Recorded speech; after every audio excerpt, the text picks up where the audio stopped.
اعوذ باللہ من الشیطان الرجیم بسم اللہ الرحمن الرحیم۔ تو بک ریڈنگ میں جو کہ ہم ہر وینسڈے کو یو کے 8 سے لے کے 9 بجے تک، پاکستان کے رات 12 سے 1 بجے تک پڑھتے ہیں، اس میں دینیات کی کتاب ہم نے شروع کی ہے، جس کا پہلا گھنٹہ ہم نے ریڈ کیا تھا، اور اس میں جو ٹاپک ہم نے ریڈ کیا تھا اسلام۔ اسلام کا جو مطلب ہے وہ فرما برداری کے معنی میں آیا ہے، تسلیم و رضا کے معنی میں آیا ہے۔ اور اسلام کی حقیقت یہ ہے کہ جتنی بھی دنیا میں چیزیں ہیں وہ سب اللہ تعالیٰ کی مطیع ہیں، اللہ تعالیٰ کی فرما بردار ہیں، وہ اللہ تعالیٰ کے حکم کے مطابق ہی چل رہی ہیں۔ تو ایون انسان کے اندر جتنے بھی سیلز ہیں، جتنے بھی آرگنز ہیں، جتنے بھی سسٹم چل رہے ہیں، وہ بھی اللہ تعالیٰ کی کے کنٹرول میں ہیں، اللہ تعالیٰ ہی ان کے کریٹر ہیں اور انہیں کو چلا رہے ہیں۔ اس لیے انسان کو بھی یہ چاہیے کہ وہ اپنی عقل اور شعور کو استعمال کر کے اسی اللہ کا مطیع اور فرما بردار بنے، اور اگر وہ نہیں بنتا تو وہ اپنے ساتھ ہی ظلم کرتا ہے۔ تو جو بندہ اسلام کی حقیقت سے واقف نہیں ہوتا تو وہ کفر کی طرف چلا جاتا ہے، اور کفر کی حقیقت یہ ہے کہ یعنی کہ وہ اپنے اوپر ظلم کرتا ہے۔ کفر کا مطلب ہی یہ ہے کہ وہ اسلام کا مخالف ہے، یعنی کہ اللہ تعالیٰ کے خلاف ہے۔ تو اس کے نقصانات ہیں کہ وہ اگر ایک اینڈ کفر کا پکڑ لیتا ہے تو پھر وہ پوری ساری کی ساری زندگی جو ہے وہ نقصان اٹھاتا ہے، اس کا جو علم بھی ہوتا ہے وہ بھی علم نافع نہیں ہوتا، ایون دو کہ اس کو بہت سارے فوائد مادی لحاظ سے ضرور ہوتے ہیں۔ وہ تو اللہ تعالیٰ کی کچھ پرنسپلز ہیں نا، کہ اللہ تعالیٰ ہر ایک کا رازق ہے، اللہ تعالیٰ نے ہر ایک کو دینا ہے، اور ہر ایک کو اللہ تعالیٰ نے دماغ بھی دیا ہے، سوچ بھی دی ہے، سمجھ بھی دی ہے۔ تو مالی لحاظ سے یا مادی لحاظ سے تو وہ بہت ساری چیزوں میں کما بھی لے گا، نام بھی پیدا کر لے گا، سب کچھ کر لے گا، لیکن تب تک وہ مسلم نہیں ہو سکتا جب تک وہ اللہ تعالیٰ کو مان کر اور اللہ تعالیٰ کی جو گائیڈنس ہے، جو کہ حضور صلی اللہ علیہ وسلم پر آ کر مکمل ہوتی ہے، اس کو تسلیم نہ کر لے۔ تو اس لیے وہ پھر اس کفر میں پڑ جاتا ہے، اور اس کے نقصانات جو ہیں وہ اٹھاتا ہے۔ اس کے نقصانات اس کو اپنی انڈیویجول لائف میں بھی ہوتے ہیں، اور نفسیاتی طور پر ہوتے ہیں۔ نظر شاید ہمیں آ رہا ہو کہ وہ بہت ہی سکسیسفل ہے، لیکن سم ٹائمز وہ بہت ڈپریسڈ ہوتے ہیں، ان کے اندر دلوں کے اندر سکون نہیں ہوتا، اور آخرت میں بھی وہ لوگ جو ہیں کافر جو ہیں وہ نقصان اٹھائیں گے۔ تو کفر کے نقصانات تک ہم نے پڑھا تھا، اور آج ہم اسلام کے فائدے یہ پڑھیں گے، اور ایمان اور اطاعت کا جو چیپٹر ہے اس کو ایٹ لیسٹ کور کرنے کی کوشش کریں گے، ٹھیک ہے؟ تو انشاءاللہ آگے چلتے ہیں۔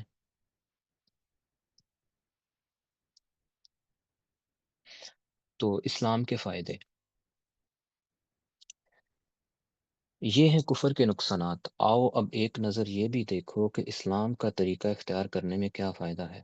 اوپر تم کو معلوم ہو چکا ہے کہ اس جہاں میں ہر طرف خدا کی خدائی کے نشانات پھیلے ہوئے ہیں۔ کائنات کا یہ عظیم الشان کارخانہ، جو کہ ایک مکمل نظام اور اکٹل قانون کے تحت چل رہا ہے، خود اس بات پر گواہ ہے کہ اس کا بنانے والا اور چلانے والا ایک زبردست فرما روا ہے، جس کی حکومت سے کوئی چیز سرتابی نہیں کر سکتی۔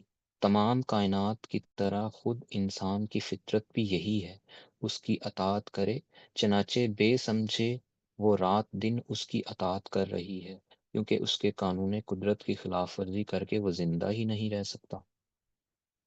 لیکن خدا نے انسان کو علم کی قابلیت، سوچنے اور سمجھنے کی قوت اور نیک و بد کی تمیز دے کر ارادے اور اختیار میں تھوڑی سی آزادی بخشی ہے۔ تھوڑی سی آزادی بخشی ہے، یہ بڑا قابل غور ہے کہ تھوڑی سی، واقعی ہی تھوڑی سی ہی آزادی بخشی ہے اللہ تعالیٰ نے، کہ آ، انسان اپنے جو تھوڑا سا اختیار ہے اس کو استعمال کر کے یہی کر سکتا ہے نا، کہ وہ جھوٹ بول لے، وہ کسی کے ساتھ زیادتی کر لے۔ پوری دنیا کو تو نہیں نا وہ ختم کر سکتا، اگر وہ ختم کرنا چاہے بھی تو جب تک اللہ تعالیٰ نے اس دنیا کو انٹیکٹ رکھنا ہے وہ رہے گی، لیکن انسان اپنا ارادہ کر کے بھی نہیں ختم کر سکتا، کیونکہ ہمیں سیرہ سے یہ بات معلوم ہے، اور ہمیں اپنی زندگیوں میں بھی بہت دفعہ یہ معلوم ہوگا کہ ہم کچھ سوچتے ہیں، کچھ کرنا چاہتے ہیں، لیکن وہ ہو نہیں پاتا، لیکن کچھ چیزیں ہم کر بھی لیتے ہیں۔ تو وہ جو تھوڑا سا اختیار اللہ تعالیٰ نے ہمیں دیا ہے، اسی میں ہی ہم اپنی مرضی چلاتے ہیں، لیکن اللہ تعالیٰ یہ چاہتے ہیں کہ اس اختیار میں بھی انسان اللہ کی رضا ہی ذہن میں رکھے اور اللہ تعالیٰ کے احکامات کو ہی بجا لائے۔ اس سے یہ نہیں ہے کہ اللہ تعالیٰ کا کوئی بہت زیادہ فائدہ ہو جانا، اللہ تعالیٰ کو کوئی فائدہ کوئی نقصان نہیں پہنچا سکتا، اس سے انسان ہی کا فائدہ ہے، کیونکہ وہ خالق ہے، وہ انسان کا فائدہ بہت اچھی طرح سے جانتا ہے کہ کس میں۔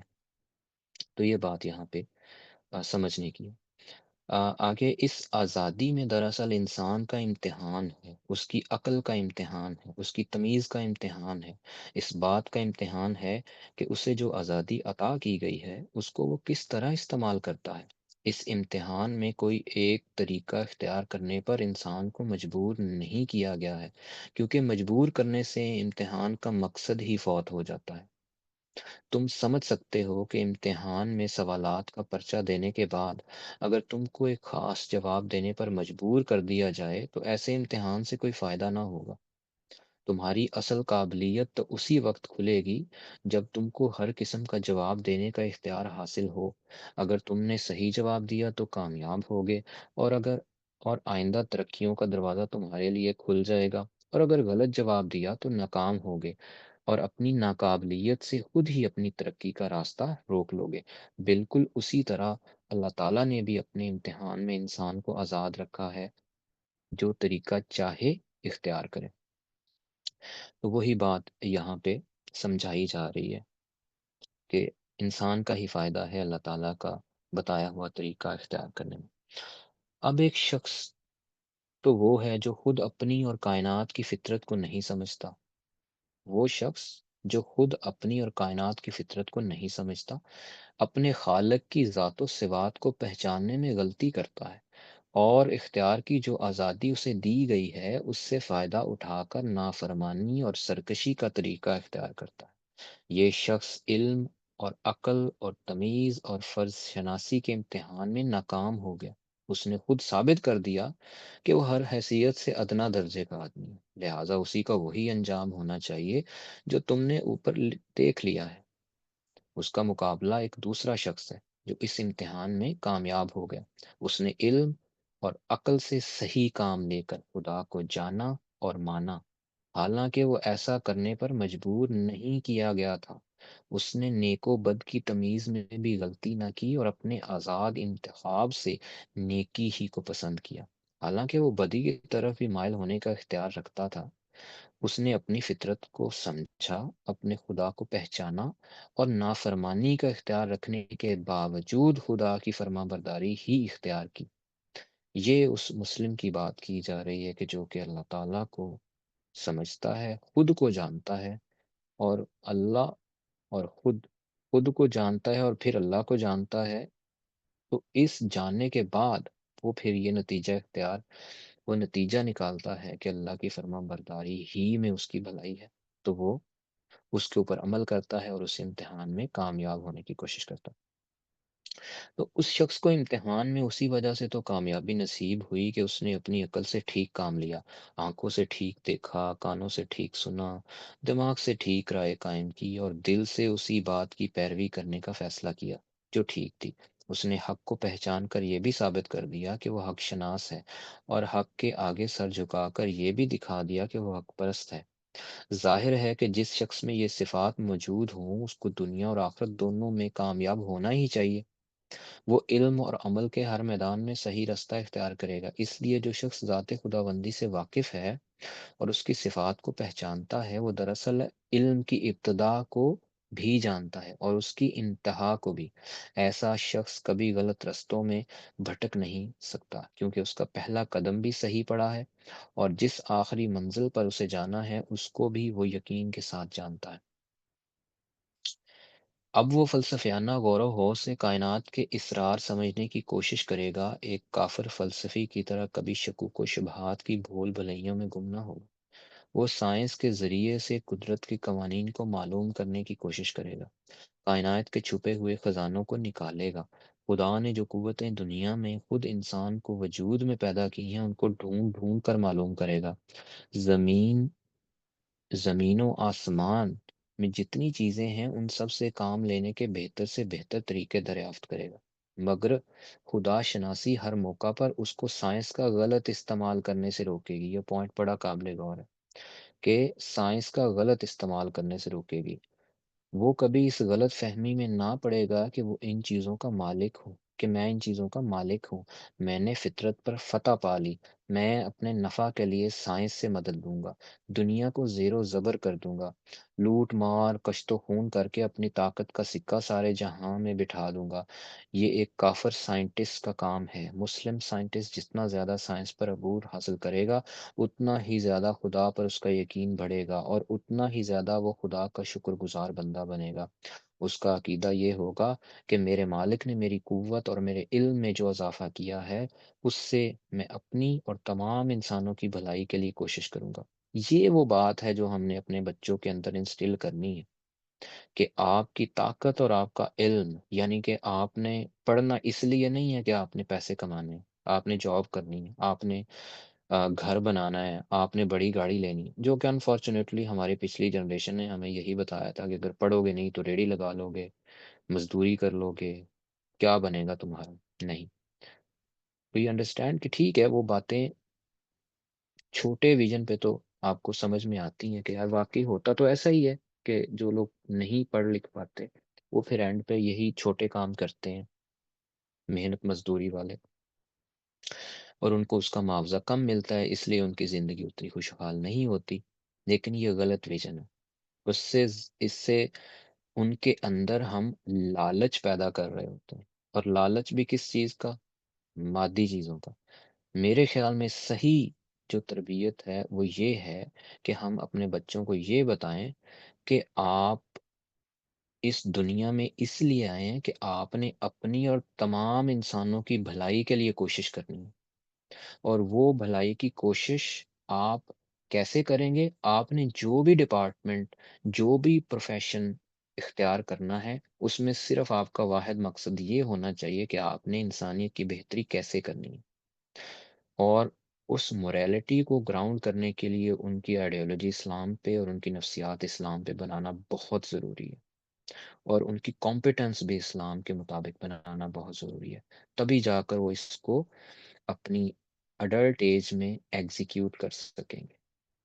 یہ بار بار ان کے سامنے کہنا بھی ضروری ہے، ان کی ٹریننگ اس کے اوپر کرنا بھی ضروری ہے، اور ان کے سامنے خود عمل کر کے بتانا بھی ضروری ہے۔ اگر آپ کا عمل آپ کے کال سے نہیں ملتا تو بچے کبھی بھی اس چیز کو سیریسلی نہیں لیں گے، بلکہ آپ کی اپنی عزت ان کے سامنے کم ہونا شروع ہو جائے گی، وہ آپ کو منافق تصور کریں گے۔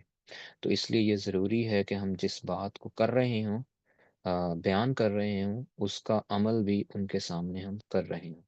تبھی جا کے وہ بچے جو ہیں وہ اس لیول پہ کمپٹنس بھی اچیو کر سکیں گے، اور انسانیت کی بہتری کے لیے کوشش بھی کر سکیں گے۔ اب رہی بات کہ وہ کہیں گے کہ پھر پیسے کی کیا رول ہے یہاں پہ، تو آپ یہ ان کو بتا سکتے ہیں کہ جب آپ کی کمپٹنس اس لیول کی ہو، آپ کا علم اس لیول کا ہو، آپ انسانیت کی بھلائی کر رہے ہوں، تو جو نظام اللہ تعالیٰ نے قائم کیا ہے، اس نظام کے اندر آپ کو ایک معاوضہ بھی ملے گا، اور وہ معاوضہ آپ کے لیے اتنا کافی ہوگا کہ آپ کی جو بنیادی ضروریات ہیں وہ پوری ہو سکے۔ تو انسان کی بنیادی ضروریات، زندہ رہنے کی ضروریات، گھر کی ضروریات، کپڑوں کی ضروریات، ٹرانسپورٹیشن کے حوالے سے ضروریات، وہ ساری آپ کی پوری ہو جائیں گی۔ لیکن یہ ضروریات حاصل کرنا مقصد نہیں ہے، مقصد ہمارا انسانیت کی بہتری ہے۔ تو تب جا کر وہ بچہ گراؤنڈ ہوگا، تب جا کر وہ بچہ جب ایک جنرل کی پوزیشن پہ پہنچے گا تو وہ وہی کرے گا جو اسلام میں ہے۔ وہ جنرل باجوہ نہیں بنے گا، وہ جنرل عاصم منیر نہیں بنے گا۔ جب وہ پالیٹیشین بنے گا تو وہ نواز شریف یا زرداری نہیں بنے گا، وہ حضرت عمر کی طرح بننے کی کوشش کرے گا، وہ ابو بکر کی طرح بننے کی کوشش کرے گا۔ اور جب ان کو شاہ رخ خان اور مختلف قسم کے جو ہیرو ہیروئنز ہیں، اگر ان کا ایکسپوئر نہیں ملے گا تو ان کے ہیرو پھر حضرت بلال جیسے لوگ بنیں گے، حضرت عمر جیسے لوگ بنیں گے، حضرت علی جیسے لوگ بنیں گے۔ تو وہ تبھی ہو سکتا ہے جب ہمارا ایک پراپر اسٹرکچرڈ پیرنٹنگ کا سسٹم ہمارے ذہن کے اندر نقش ہو اور ہم اس کو امپلیمنٹ بھی کریں۔ اور اس ساری چیز کو بہتر کرنے کے لیے، ہمارے اندر کی سوچ کو بہتر کرنے کے لیے ہی تو ہم یہ ساری کوشش کر رہے ہیں، ورنہ کتاب پڑھنے کا کیا فائدہ؟ اکثر سوال لوگ پوچھتے ہیں کہ کتاب پڑھنے کا کیا فائدہ ہے؟ تو آپ یہ سوال بھی ان سے پوچھیں کہ آپ تعلیم حاصل کرنے کا کیا فائدہ ہے؟ تو یہ تو بتاتے ہیں نا کہ تعلیم حاصل کر کے ہم قابل بنتے ہیں، ہم پڑھ لکھ جاتے ہیں تو ہمیں اچھی نوکری مل جاتی ہے۔ بھائی کتاب پڑھنے کا مقصد، سمجھنے کا مقصد یہی ہوتا ہے کہ آپ اپنا علم بہتر کریں، اپنی سمجھ کو بہتر کریں، اور جس مقصد کے لیے آپ اس دنیا میں بھیجے گئے ہیں اس مقصد کو اچیو کرنے کی کوشش کریں۔ تو اور یہی مولانا مودودی یہاں پہ بیان کر رہے ہیں۔ تو پھر آگے وہ لکھتے ہیں اور یہی اس کا صحیح شکریہ ہے۔ مطلب شکریہ پھر یہی ادا ہوگا اگر ہم نے تربیت نہ کی بچوں کی اس طریقے پہ، تو یقین کریں ہم سے ان کی تربیت کے بارے میں بھی سوال ہو جانا۔ چلے، ہمارے پیرنٹس نے جو کر دیا کوئی بات نہیں، لیکن اب ہمارے اختیار میں ہے، ہم نے جواب دینا ہے۔ تو ہم اپنے بچوں کی اور اپنی خود کی زندگی اس طریقے کے مطابق لے کے چلیں، اس لیے نہیں کہ صرف مطلب آخرت کا ڈر اور وہ جو ہے وہ دوزخ کے ڈر سے، اس لیے کہ دنیا میں کامیاب ہونے کے اصول یہی ہیں۔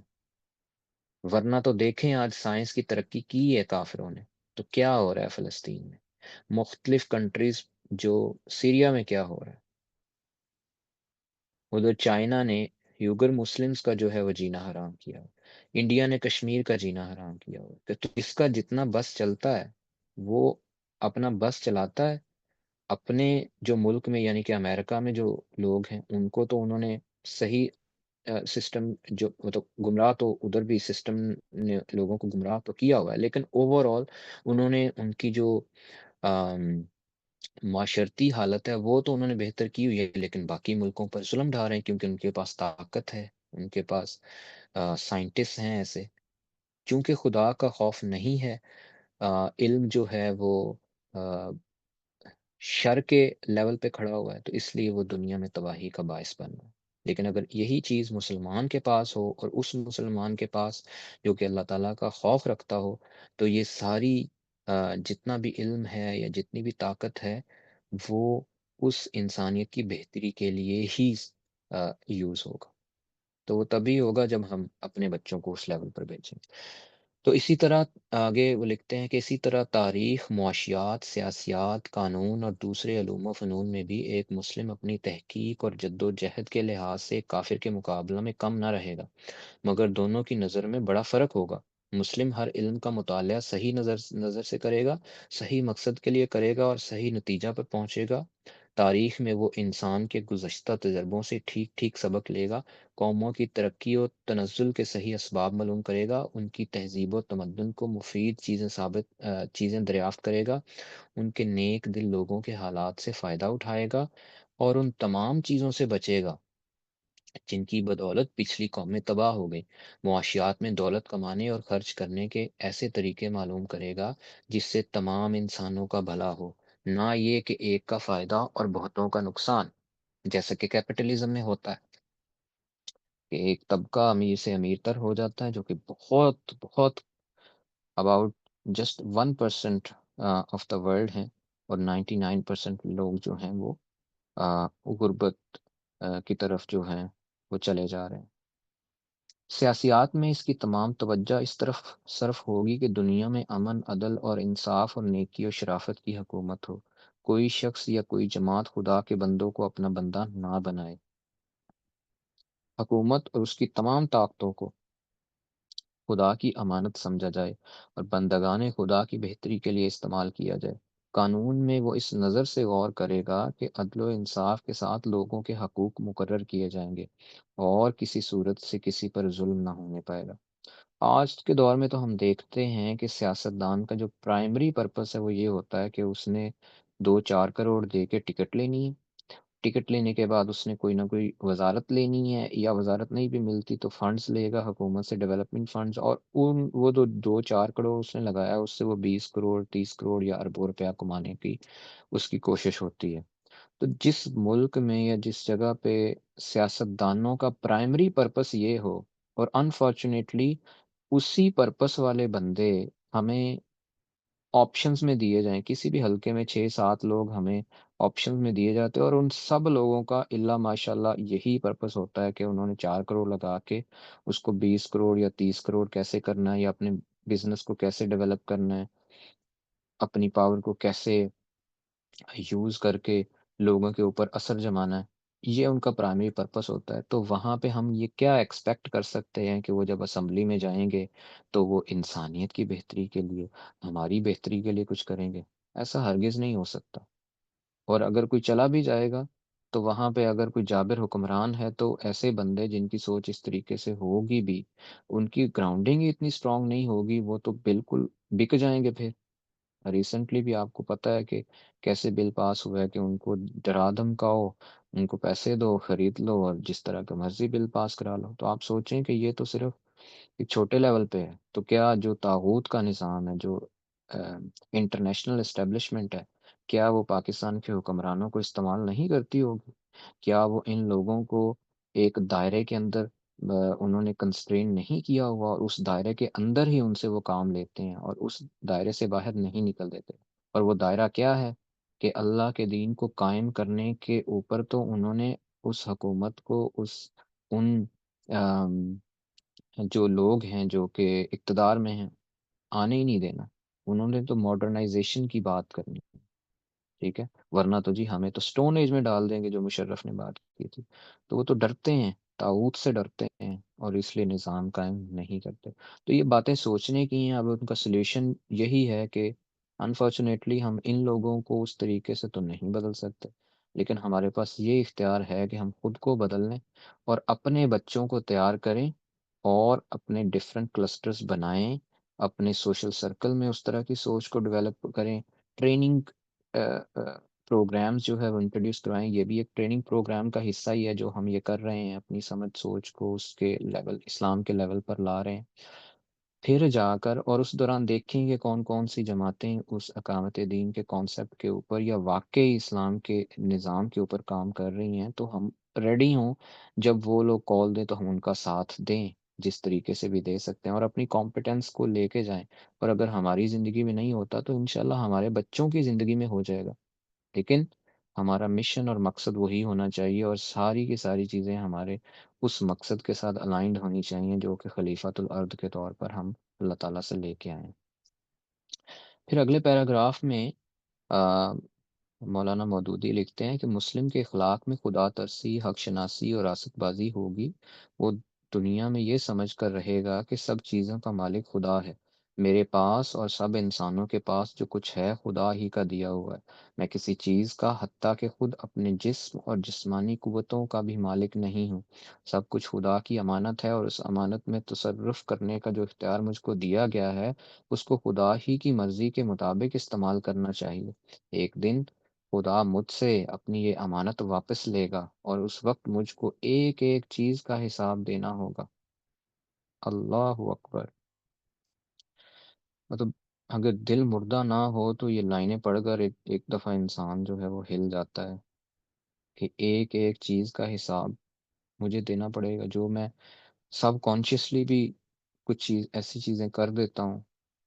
سب کانشیس سے ایک بات سمجھ میں آئی کہ جب آپ کانشیسلی چیزیں غلط کرتے ہیں نا، تو آپ کے ریفلیکسز غلط ڈیولپ ہونا شروع ہو جاتے ہیں۔ جیسے ہم گاڑی چلانی شروع کرتے ہیں، تو اگر ہم گاڑی میں سارے اصول نہ اپنائیں، کچھ ریفلیکسز ہمارے غلط ڈیولپ ہو جائیں، تو پھر سب کانشیسلی وہ غلط ہی رہتے ہیں۔ اسی طریقے سے اگر اسلام کو ہم اپنی 24 گھنٹوں میں اپلائی نہ کریں تو بہت ساری چیزیں ہمارے اپنے بائسز، اپنے سب کانشیس میں اس طریقے سے ڈیولپ ہو جاتی ہیں جو کہ نادانستگی میں ہم سے غلط چیزیں ہو رہی ہوتی ہیں، مطلب بہت سارے لوگ نادانستگی میں جھوٹ بول دیتے ہیں یا مذاق میں بہت جھوٹ بول دیتے ہیں، لیکن ایکچوئل میں وہ چیز اسلام میں گناہ ہے۔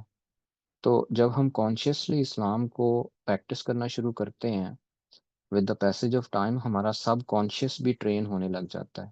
اس کی مثال ایسے دوں گا کہ ایک صحابی تھے، جب ان کو خنجر پڑا اور ان کی وہ موت کے قریب تھے، تو جب ان کو خنجر پڑا تو ان کا جو فرسٹ رسپانس تھا وہ یہ تھا کہ میں کامیاب ہو گیا۔ اللہ اکبر!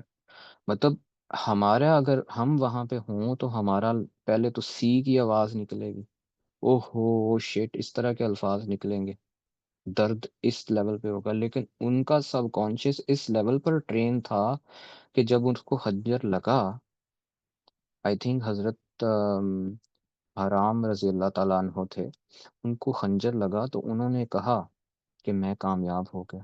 اللہ اکبر! تو دیکھیں کہ اس لیول پر ان کا سب کانشیس سسٹم بھی ٹرین ہو چکا ہوا تھا، ٹھیک ہے؟ تو حضرت علی بھی آپ کے ہو سکتا ہے، اوبیسلی وہ بھی ہوں گے اگر آپ کے علم کے مطابق، لیکن ہم نے لاسٹ ٹائم سیرہ میں حضرت حرام رضی اللہ تعالیٰ عنہ کا نام بھی اس میں پڑھا۔ تو جو ہے وہ اس لیول پر ان کا سب کانشیس ٹرین ہو چکا تھا کہ ان کو جب خنجر بھی لگا تو انہوں نے کہا کہ میں کامیاب ہو گیا۔ اللہ اکبر! تب اس چیز سے آپ سمجھ سکتے ہیں کہ انسان جب کانشیسلی اس آئیڈیالوجی کو پریکٹس کرنا شروع کر دیتا ہے اور صحیح طریقے سے کرتا ہے اسٹینڈرڈس کو مینٹین کر کے، تو پھر اس کا سب کانشیس بھی اس لیول پر چلا جاتا ہے، جو کہ ہم ڈفرینٹ قسم کے جو نفس ہیں ان کے اوپر ہمیں پتہ ہونا چاہیے کہ کون سا نفس کیسا ہے۔ مختلف قسم کے نفس ہیں، نفس امارہ، نفس لوامہ، اور اس طریقے کے وہ ساری چیزیں ہمیں پتہ ہونی چاہیے۔ تو اس سے آگے جو پیراگراف ہے اس میں مولانا مودودی کہہ رہے ہیں کہ یہ سمجھ کر جو شخص دنیا میں رہے اور اس کا اخلاق کا اندازہ کرو کہ وہ اپنے دل کو برے خیالات سے پاک رکھے گا، وہ اپنے دماغ کو برائی کی فکر سے بچائے گا، وہ اپنی آنکھوں کو بری نگاہ سے روکے گا، وہ اپنے کانوں کو برائی سننے سے باز رکھے گا، وہ اپنی زبان کی حفاظت کرے گا تاکہ اس سے حق کے خلاف کوئی بات نہ نکلے، وہ اپنے پیٹ کو حرام کے رزق سے بھرنے کی بجائے بھوکا رہنا زیادہ پسند کرے گا، وہ اپنے ہاتھوں کو ظلم کے لیے کبھی نہ اٹھائے گا، وہ اپنے پاؤں کو برائی کے راستے پر کبھی نہ چلائے گا، وہ اپنے سر کو باطل کے سامنے کبھی نہ جھکائے گا، خواہ وہ کاٹ ہی کیوں نہ ڈالا جائے۔ اللہ اکبر! وہ اپنی کسی خواہش، کسی ضرورت کو ظلم اور ناحق کے راستہ سے کبھی نہ پورا کرے گا، وہ نیکی اور شرافت کا مجسمہ ہوگا، حق اور صداقت کو ہر چیز سے زیادہ عزیز رکھے گا، اور اس کے لیے اپنی ذات کے ہر فائدے اور اپنے دل کی ہر خواہش کو بلکہ اپنی ذات کو بھی قربان کر دے گا، وہ ظلم اور ناراستی کو ہر چیز سے زیادہ پسند کرے گا، وہ اور کسی نقصان کے خوف سے، کسی فائدے کے لالچ میں اس کے ساتھ دینے پر آمادہ نہ ہوگا۔ دنیا کی کامیابی بھی ایسے ہی شخص کا حصہ ہے۔ اللہ اکبر! اس سے بڑھ کر دنیا میں کوئی معزز اور شریف نہ ہوگا، کیونکہ اس کا سر خدا کے سوا کسی کے سامنے جھکنے والا نہیں، اور اس کا ہاتھ خدا کے سوا کسی کے آگے پھیلنے والا نہیں۔ ذلت ایسے شخص کے پاس کیوں کر پھٹک سکتی ہے؟ اس سے بڑھ کر دنیا میں کوئی طاقتور بھی نہ ہوگا، کیونکہ اس کے دل میں خدا کے سوا کسی کا خوف نہیں، اس کو خدا کے سوا کسی سے بخشش اور انعام کا لالچ بھی نہیں۔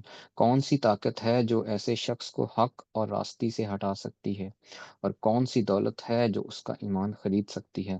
اس سے بڑھ کر دنیا میں کوئی غنی اور دولت مند بھی نہ ہوگا، کیونکہ وہ عیش پرست نہیں، خواہشات نفس کا بندہ نہیں، حریص اور لالچی نہیں، اپنی جائز محنت سے جو کچھ کماتا ہے اسی پر قناعت کرتا ہے، اور ناجائز دولت کے ڈھیر بھی اگر اس کے سامنے لگا دیے جائیں تو ان کو حقارت سے ٹکرا دیتا ہے۔ یہ اطمینان کی دولت ہے جس سے بڑی کوئی دولت انسان کے لیے نہیں ہو سکتی۔ اس سے بڑھ کر دنیا میں کوئی محبوب ہر دل عزیز بھی نہ ہوگا، کیونکہ وہ ہر شخص کا حق ادا کرے گا، کسی کا حق نہیں مارے گا، ہر شخص سے نیکی کرے گا اور اس کے بدلے میں اپنے لیے کچھ نہ چاہے گا، لوگوں کے دل آپ اس کی طرف کھینچیں گے اور ہر شخص اس کی عزت اور محبت کرنے پر مجبور ہوگا۔ اس سے بڑھ کر دنیا میں کسی کا اعتبار بھی نہ ہوگا، کیونکہ وہ امانت میں خیانت نہ کرے گا، صداقت سے منہ نہ موڑے گا، وعدہ کا سچا اور معاملہ کا کھرا ہوگا، اور ہر کام میں یہ سمجھ کر ایمانداری برتے گا کہ کوئی اور دیکھنے والا ہو نہ ہو مگر خدا تو سب کچھ دیکھ رہا ہے۔ ایسے شخص کی ساکھ کا کیا پوچھنا؟ کون ہے جو اس پر بھروسہ نہ کرے گا؟ ایک مسلم کو سیرت کی اچھی طرح سمجھ لو تو تم کو یقین ہو جائے گا کہ مسلم کبھی دنیا میں ذلیل اور محکوم اور مغلوب بن کر نہیں رہ سکتا، وہ ہمیشہ غالب اور حاکم ہی رہے گا، کیونکہ اسلام جو صفات اس میں پیدا کرتا ہے اس پر کوئی قوت غالب نہیں آ سکتی۔ اس طرح دنیا میں عزت اور بزرگی کے ساتھ زندگی بسر کرنے کے بعد جب وہ اپنے خدا کے سامنے حاضر ہوگا تو اس پر خدا اپنی نعمتوں اور رحمتوں کی بارش کرے گا، کیونکہ جو امانت اس کے سپرد کی گئی تھی اس کا پورا پورا حق اس نے ادا کر دیا، اور جس امتحان میں خدا نے اس کو ڈالا تھا اس میں وہ پورے پورے نمبروں کے ساتھ کامیاب ہوا۔ یہ ابدی کامیابی جو دنیا سے لے کر آخرت تک مسلسل چلی جاتی ہے اور کہیں اس کا سلسلہ ختم نہیں ہوتا، یہ اسلام ہے، انسان کا فطری مذہب۔ یہ کسی قوم اور ملک کے ساتھ خالص نہیں، ہر زمانے، ہر قوم اور ہر ملک میں خدا شناسی اور حق پسند لوگ گزرے ہیں، ان سب کا یہی مذہب تھا۔ وہ مسلم تھے، خواہ ان کی زبان میں اس مذہب کا نام اسلام ہو یا کچھ اور۔ اللہ اکبر۔ اب ٹل ناؤ کسی نے کوئی پوائنٹ ایڈ کرنا ہے، کسی کا کوئی سوال ہے تو please unmute your self. I will give 5 seconds and then I will go to next chapter.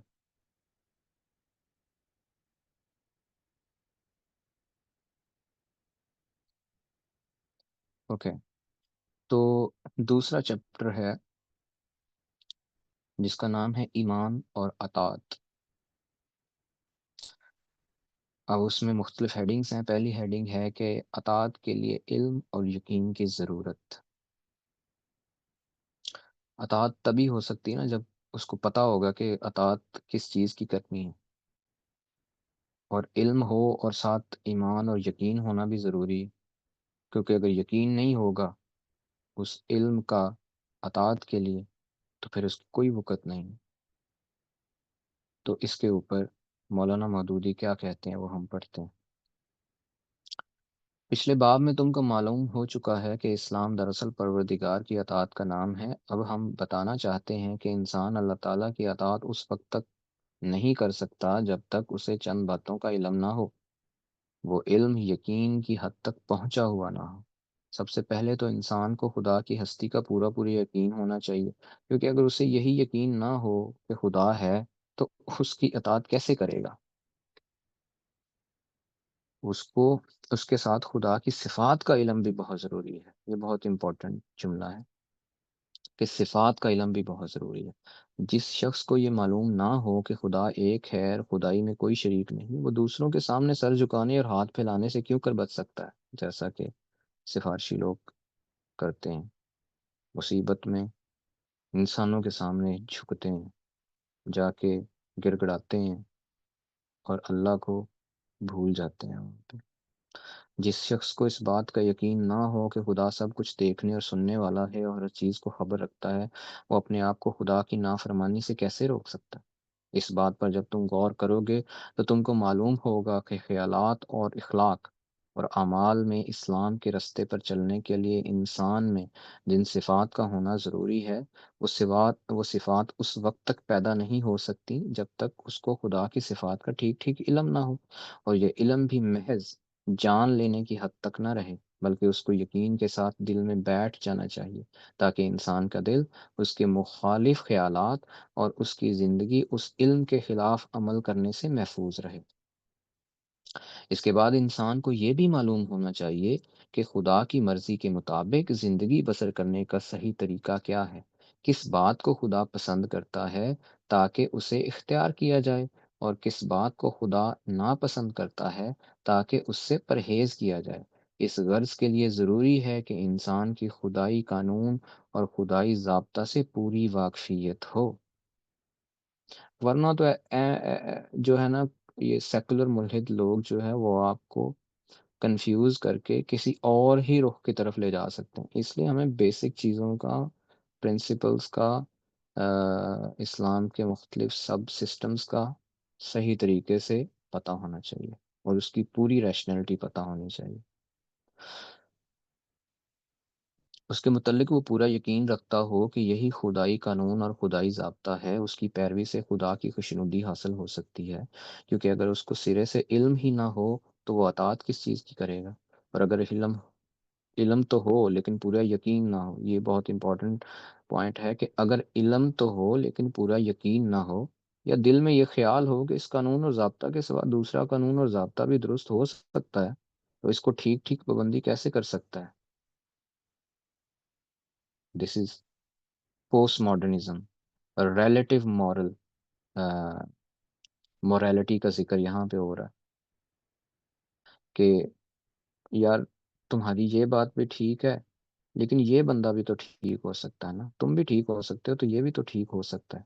یعنی کہ ہو سکتا ہے تمہارا مطلب بہت سے لوگ کہتے ہیں میں اچھا انسان بننا چاہتا ہوں، مطلب یہ ایک بہت ہی ویگ ٹرم ہے۔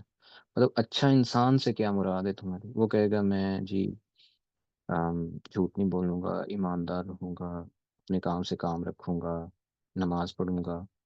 اب کسی کی یہ اچھا انسان کی ڈیفینیشن، لیکن ایک دوسری طرف ایک ایسا شخص ہے کہ وہ کہتا ہے کہ اچھا انسان وہی ہے جو دین اسلام کے اوپر کامل یقین بھی رکھتا ہے اور اس کے اوپر پورا عمل بھی کرتا ہے، یعنی کہ اقامت دین ایک فرض کفایہ ہے، اور جب تک قائم نہیں ہوتا تو وہ فرض ہے۔ باقی سارے اعمال کے ساتھ ساتھ ہمیں اس کی بھی کوشش کرنی چاہیے، اور اگر ہم اس کی کوشش نہیں کرتا کوئی انسان، تو اسے میں اچھا انسان نہیں سمجھتا ہوں۔ تو کسی کی یہی ڈیفینیشن ہو سکتی ہے۔ تو ایک بندہ آئے وہ کہے ہاں یار تم دونوں ٹھیک ہو، تو یہ ایک ریلیٹو ڈیفینیشن وہ پال رہا ہے کہ دونوں کیسے ٹھیک ہو سکتے ہیں۔ ہاں یہ ضرور کہے کہ یہ 50% ٹھیک ہے اور یہ 100% ٹھیک ہے، اور یہ ہم کس سے کمپیریزن میں دیکھیں گے؟ ہم اسلام کے کمپیریزن میں دیکھیں گے۔ ہمارے پاس وہ فریم ورک ہوگا تبھی تو ہم یہ کہہ سکیں گے کہ یار یہ بندہ اتنا ٹھیک ہے اور یہ بندہ پورا ٹھیک ہے، یا یہ بندہ ہولسٹیکلی ٹھیک نہیں ہے۔ تو وہ پیمانہ ہمیں پتہ ہونا چاہیے، اس کا علم ہمارے پاس ضرور ہونا چاہیے، اور اس کے اوپر یقین بھی پورا ہونا چاہیے۔ ٹھیک ہے، تو یہاں اس کانسیپٹ کی بات کی جا رہی ہے۔ اگلے پیراگراف میں پھر انسان کو یہ بھی معلوم ہونا چاہیے کہ خدا کی مرضی کے خلاف چلنے اور اس کے پسند کیے ہوئے ضابطہ کی اطاعت نہ کرنے کا انجام کیا ہے، اس کی فرما برداری کرنے کا انعام کیا ہے۔ اس غرض کے لیے ضروری ہے کہ اسے آخرت کی زندگی کا، خدا کی عدالت میں پیش ہونے کا، نافرمانی کی سزا پانے کا اور فرما برداری پر انعام پانے کا پورا علم اور یقین ہو۔ جو شخص آخرت کی زندگی سے ناواقف ہے وہ اطاعت و نافرمانی دونوں کو بے نتیجہ سمجھتا ہے، جیسا کہ ایتھیسٹ، اور اس کا خیال تو یہ ہے کہ آخرت میں اطاعت کرنے والا اور نہ کرنے والا دونوں برابر ہی رہیں گے، کیونکہ دونوں خاک ہو جائیں گے۔ پھر اسے کیوں کر امید کی جا سکتی ہے کہ وہ اطاعت کی پابندیاں اور تکلیفیں برداشت کرنا قبول کر لے گا، اور وہ ان گناہوں سے پرہیز کرے گا جس سے اس دنیا میں کوئی نقصان پہنچنے کا اس کو اندیشہ نہیں ہے؟ ایسے عقیدے کے ساتھ انسان خدائی قانون کا کبھی مطیع نہیں ہو سکتا۔ اس طرح وہ شخص بھی اطاعت میں ثابت قدم نہیں ہو سکتا جسے آخرت کی زندگی اور خدائی عدالت کی پیشی کا علم تو ہے مگر یقین نہیں، کیونکہ وہ پھر عمل نہیں نہ کرے گا یقین نہیں ہوگا تو۔ اس لیے کہ شک اور تردد کے ساتھ انسان کسی بات پر جم نہیں سکتا۔ وہ تو ہمیں کسی یو نو میچ میں جیت کا بھی ہمیں یقین نہ ہو کہ ہم اچھا کھیل کے مجھے اپنی ٹیم پہ ٹرسٹ ہے، تو وہ بھی اس طرح سے ایفرٹ نہیں کرتا، اور پھر وہ ڈیفینیٹلی ہارتا ہے کیونکہ اس کو یقین ہی نہیں ہوتا اپنی ٹیم پہ۔ تو اس لیے یہاں پہ بھی یہی بات بتائی جا رہی ہے کہ جب تک تمہیں شک اور تردد ہے تو تب تک تم وہ ایگزیکیوشن اس لیول پہ کی کر ہی نہیں سکتے ہو۔ ٹھیک ہے، تو تم ایک کام کو دل لگا کر اسی وقت کو کر سکو گے جب تم کو یقین ہو کہ یہ کام فائدہ بخش ہے، اور دوسرے کام سے پرہیز کرنے میں بھی اسی وقت مستقل رہ سکتے ہو جب تمہیں پورے یقین ہو کہ یہ کام نقصان دہ ہے۔ لہٰذا معلوم ہوا کہ ایک طریقہ کی پیروی کے لیے اس کے انجام اور نتیجہ کا علم ہونا بھی ضروری ہے، اور یہ علم ایسا ہونا چاہیے جو یقین کی حد تک پہنچا ہوا ہو۔ ٹھیک ہے، پھر آگے اگلی ہیڈنگ ہے ایمان کی تعریف۔ اوپر کے بیان میں جس چیز کو ہم نے علم اور یقین سے تعبیر کیا ہے اس کا نام ایمان ہے۔ ایمان کے معنی جاننے اور ماننے کے ہیں۔ جو شخص خدا کی وحدانیت اور اس کی حقیقی صفات اور اس کے قانون اور اس کی جزا و سزا کو جانتا ہو اور دل سے اس پر یقین رکھتا ہو، اس کو مومن کہتے ہیں۔ اور ایمان کا نتیجہ یہ ہے کہ انسان مسلم یعنی کہ خدا کا مطیع و فرما بردار ہو جاتا ہے۔ ایمان کی اس تعریف سے تم خود سمجھ سکتے ہو کہ ایمان کے بغیر کوئی انسان مسلم نہیں ہو سکتا۔ اسلام اور ایمان کا تعلق وہی ہے جو درخت کا تعلق بیج سے ہوتا ہے۔ بیج کے بغیر تو درخت پیدا ہی نہیں ہوتا۔ البتہ ہو سکتا ہے کہ بیج زمین میں بویا جائے مگر زمین خراب ہونے کی وجہ سے یا آب و ہوا اچھی نہ ملنے سے درخت ناقص نکلے۔ بلکہ اسی طرح اگر کوئی شخص سرے سے ایمان ہی نہ رکھتا ہو تو وہ کس طرح ممکن نہیں کہ وہ مسلم ہو۔ البتہ یہ ضرور ممکن ہے کہ کسی شخص کے دل میں ایمان ہو مگر اپنے ارادے کی کمزوری اور ناقص تعلیم و تربیت اور بری صحبت کے اثر سے وہ پورا اور پکا مسلم نہ ہو۔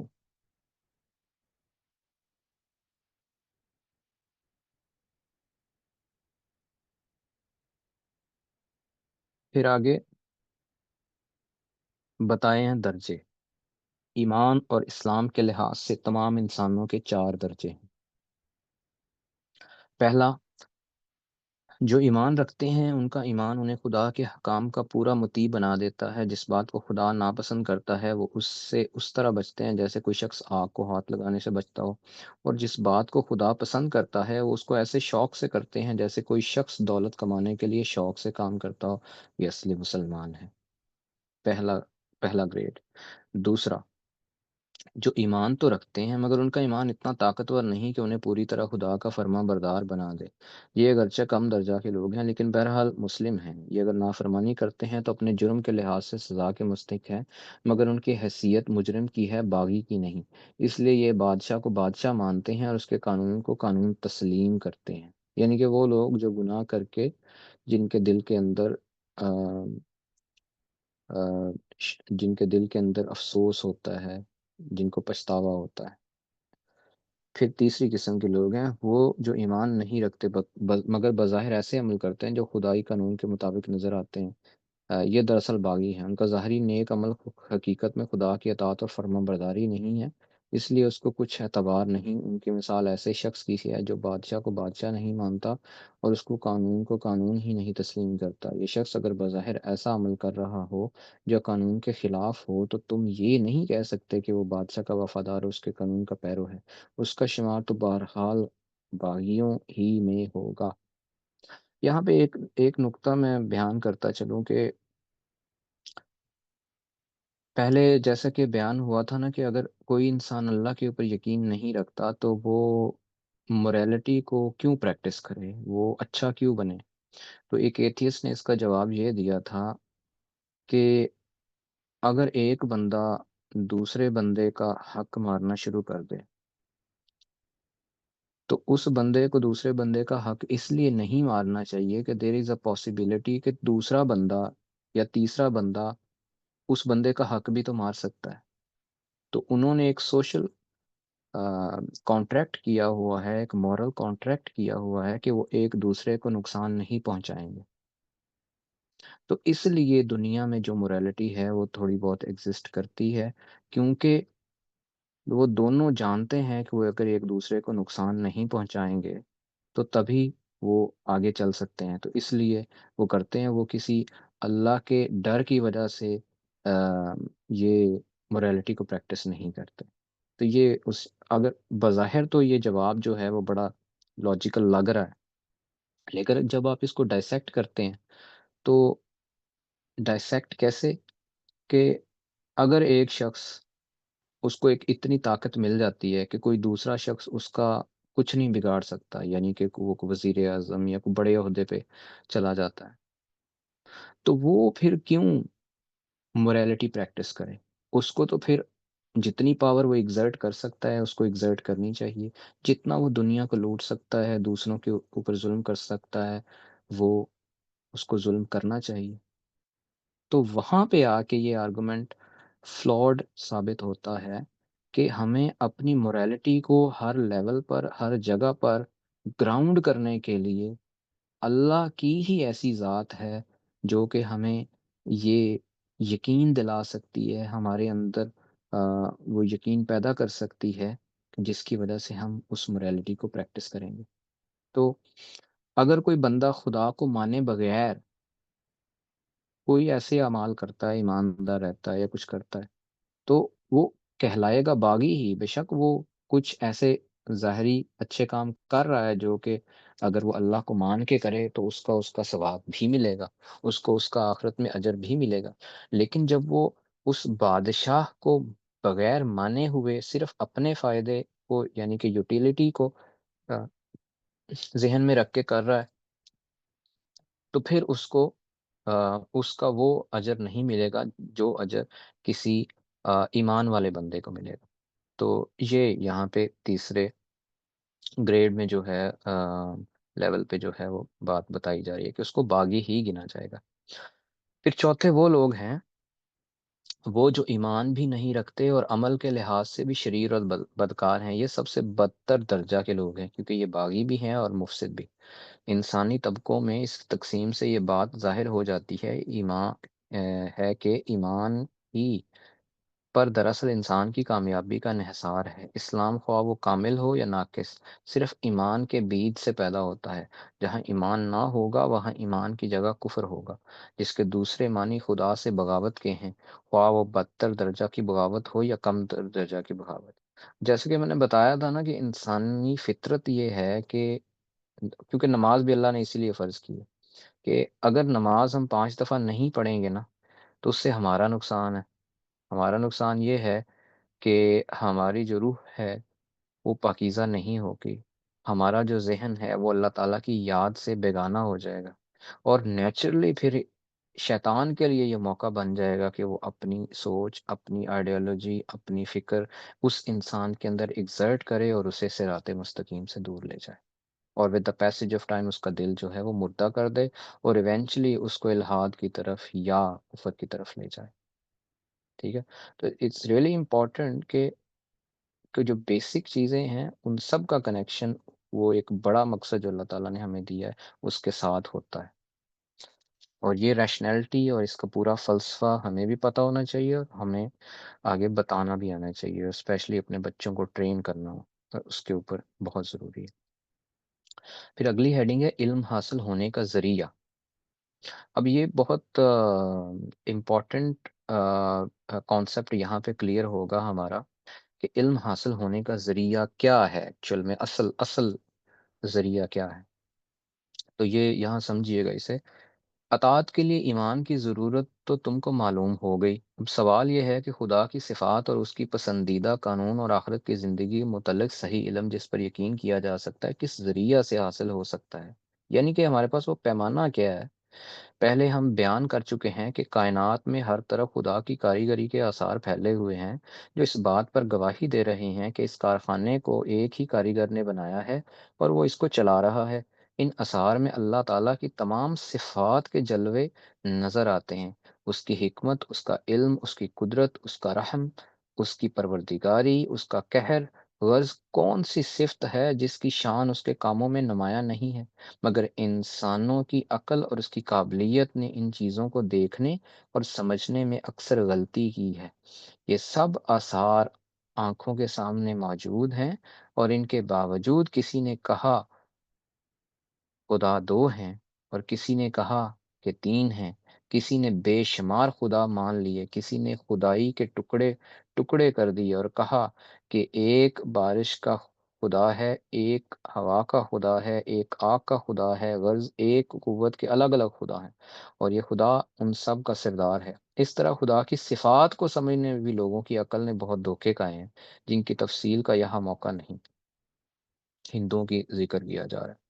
آخرت کی زندگی کے متعلق بھی لوگوں نے بہت سے غلط خیالات قائم کیے۔ کسی نے کہا انسان مر کر مٹی ہو جائے گا، پھر اس کے بعد کوئی زندگی نہیں۔ کسی نے کہا انسان بار بار اسی دنیا میں جنم لے کر اپنے اعمال کی سزا یا جزا پائے گا۔ خدا کی مرضی کے مطابق زندگی بسر کرنے کے لیے قانون کی پابندی ضروری ہے، تو اس کو خود اپنی عقل سے بنانا اور بھی زیادہ مشکل ہے۔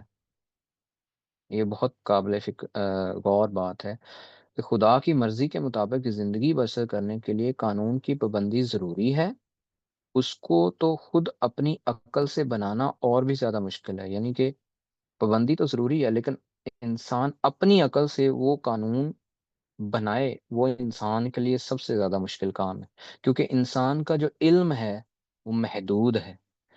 انسان کا علم محدود ہونے کی وجہ سے وہ چاہے جتنا مرضی زور لگا لے، وہ کبھی بھی وہ والا قانون اس طریقے سے کمپریہنسولی نہیں بنا سکتا جو اللہ تعالیٰ بنا سکتے ہیں۔ ایون جو آج کے دور میں بھی ہمارے پاس علم موجود ہے، مورالٹی کا ہو، فلسفے کا، جو بھی ہو، اس کی کہیں نہ کہیں جڑیں ہمیں ان انبیاء کرام کی تعلیمات سے ہی ملتی ہیں، جو فلاسفرز کے ذریعے بھی ہمیں پہنچا ہے، اور پھر انسان کے اندر بھی ایک فطرت ہے، کچھ لوگ غور و فکر کر کے اس فطرت کو بھی پہچانتے ہیں، تو اس میں کہیں نہ کہیں پارشلی اللہ تعالیٰ کا جو آم، جو علم ہے، وہ بھی کہیں نہ کہیں ان نظاموں میں ظاہر تو ہو جاتا ہے، اسی لیے تو وہ نظام ٹکے ہوئے ہیں۔ اگر بالکل ہی آم، وہ نظام باطل ہوتے مکمل طور پر، مطلب ان میں 0.001% بھی خیر نہ ہوتی، تو وہ قائم نہیں رہ سکتے تھے۔ کہیں نہ کہیں تھوڑی بہت مورالٹی ان میں ہے، تو اس لیے وہ قائم ہے، لیکن ہم ان کو کمپریہنسولی وہ اللہ کے قانون یا اللہ کا نظام نہیں کہہ سکتے۔ تو پھر آگے پیراگراف میں کیا بتاتے ہیں کہ اگر انسان بہت صحیح عقل رکھتا ہو، اس کی علمی قابلیت نہایت اعلیٰ درجہ کی ہو، تب بھی سالہ سال کے تجربے، غور و خوض کے بعد کسی حد تک ان باتوں کے متعلق رائے قائم کر سکے گا، اور پھر بھی تو اس کو کامل یقین نہ ہوگا کہ اس نے پورا پورا حق معلوم کر لیا ہے۔ اگرچہ علم اور عقل کا پورا امتحان تو اسی طرح ہو سکتا تھا کہ انسان کو بغیر کسی ہدایت کے چھوڑ دیا جائے، پھر جو لوگ اپنی کوشش اور قابلیت سے حق اور صداقت تک پہنچ جاتے ہیں وہی کامیاب ہوتے ہیں، اور جو نہ پہنچتے وہ ناکام رہتے۔ لیکن اللہ تعالیٰ نے اپنے بندوں کو ایسے سخت امتحان میں نہیں ڈالا، اس نے اپنی مہربانی سے خود انسانوں ہی میں ایسے انسان پیدا کیے جن کو اپنی صفات کا صحیح علم دیا۔ سبحان اللہ، یعنی کہ انبیاء اور رسول، وہ طریقہ بھی بتایا جس سے انسان دنیا میں خدا کی مرضی کے مطابق زندگی بسر کر سکتا ہو، آخرت کی زندگی کے متعلق بھی صحیح واقفیت بخشی، ان کی ہدایت کی دوسرے انسانوں کو یہ علم پہنچا دے، یعنی کہ انبیاء کی ہدایت کی۔ یہ اللہ کے پیغمبر ہیں جس کے ذریعہ سے خدا نے ان کو علم دیا، اور اس کا نام وحی ہے، اور جس کتاب میں ان کو علم دیا ہے اس کو اللہ کی کتاب اور اللہ کا کلام کہتے ہیں۔ اب انسان کی عقل اور اس کی قابلیت کا امتحان اس میں ہے کہ وہ پیغمبر کی پاک زندگی کو دیکھے، اس کی اعلیٰ تعلیم پر غور کرنے کے بعد اس پر سوری اس کو دوبارہ سے پڑھتا ہوں۔ اب انسان کی عقل اور اس کی قابلیت کا امتحان اس میں ہے کہ پیغمبر کی پاک زندگی کو دیکھے اور اس کی اعلیٰ تعلیم پر غور کرنے کے بعد اس پر ایمان لاتا ہے یا نہیں۔ اگر وہ حق شناس اور حق پرست ہے تو سچی بات اور سچے انسان کی تعلیم کو مان لے گا اور امتحان میں کامیاب ہو جائے گا، اور اگر اس نے یہ ماننے سے اچھا، اگر اس نے نہ مانا تو انکار کے معنی یہی ہوں گے کہ اس نے حق اور صداقت کو سمجھنے اور قبول کرنے کی صلاحیت کھو دی ہے۔ یہ انکار اس کو امتحان میں ناکام کر دے گا، اور خدا اور اس کے قانون اور آخرت کی زندگی کے متعلق وہ کبھی کوئی صحیح علم حاصل نہ کر سکے گا۔ تو یہ اتنا ضروری ہے کہ سورس آف نالج جو ہے وہ انبیاء ہیں، the ultimate source of knowledge, تو ان سے وہ علم حاصل کرنا، وہ گائیڈنس حاصل کرنا ضروری ہے۔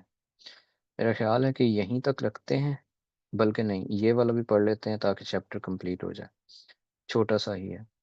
ایمان بالغیب کی ہیڈنگ ہے، دیکھو جب تم کسی چیز کا علم حاصل نہیں ہوتا تو تم علم رکھنے والے کو تلاش کرتے ہو اور اس کی ہدایت پر عمل کرتے ہو۔ تم بیمار ہوتے ہو تو خود علاج نہیں کر لیتے بلکہ ڈاکٹر کے پاس جاتے ہو۔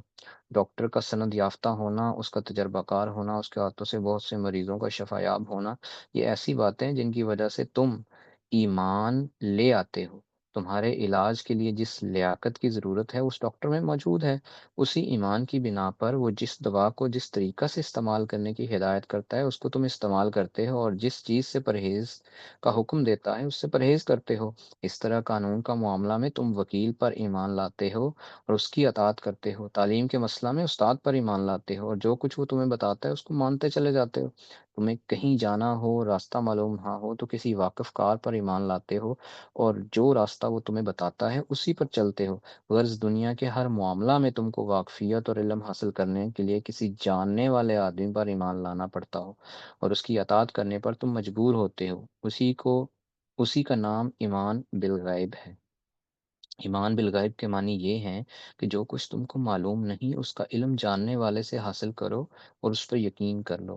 خداوند تعالیٰ کی ذات و صفات سے تم واقف نہیں ہو، تم کو یہ بھی معلوم نہیں کہ اس کے فرشتے اس کے حکم کے متحد تمام عالم کا کام کر رہے ہیں اور تم کو ہر طرف سے گھیرے ہوئے ہیں۔ تم کو یہ بھی خبر نہیں کہ خدا کی مرضی کے مطابق زندگی بسر کرنے کا طریقہ کیا ہے۔ تم کو آخرت کی زندگی کا بھی صحیح حال معلوم نہیں۔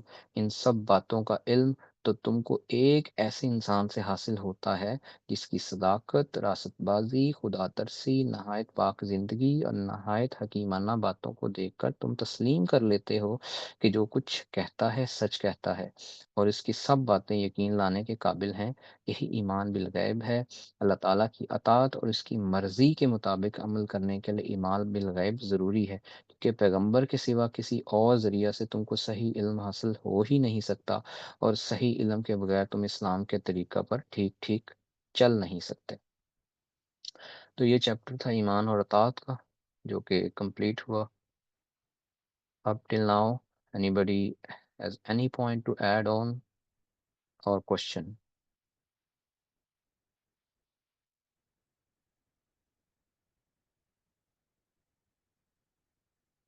5 more seconds.